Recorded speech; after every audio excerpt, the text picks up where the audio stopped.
ઉનાળો શરૂ થાય એટલે પીવાના પાણીની સૌથી વધુ ઉપયોગ માનવ શરીરને રાહત માટે જરૂરી હોય છે। તેવામાં ડભોઈનગરમાં અનેક વિસ્તારોમાં સમાજસેવીઓ દ્વારા પાણીની પરબો બનાવવામાં આવી હતી, પરંતુ છેલ્લા ઘણા સમયથી આ વિસ્તારોમાં પરબો કાર્યરત હાલતમાં નથી અને બપોરના સમયે ડભોઈ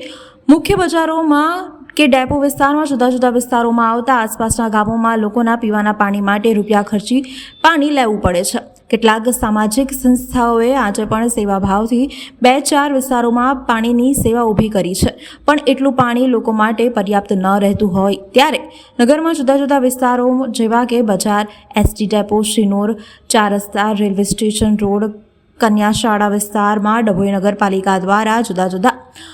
વિસ્તારોમાં ઉનાળામાં લોકોને પીવાનું શુદ્ધ પાણી મળી રહે તે માટે માટલા મૂકી પીવાના પાણીની સેવા ઊભી કરવામાં આવી છે। સાથે બંધ પડી રહેલી જૂની પાણીની પરબો પણ પુનઃ શરૂ કરી તેને રિપેર કરી પીવાનું પાણી પૂરું પાડવામાં આવે તેવી વ્યાપક માંગ ઉઠવા પામી છે। ડભોઈ નગરપાલિકા દ્વારા નગરમાં જુદા જુદા વિસ્તારોમાં વારીગૃહ વિભાગ દ્વારા ઉનાળાની ઋતુમાં પાણીની પરબો અને માટલા મૂકી પરબ ઊભી કરવામાં આવે તેવી વ્યાપક માંગ ઉઠી રહી છે।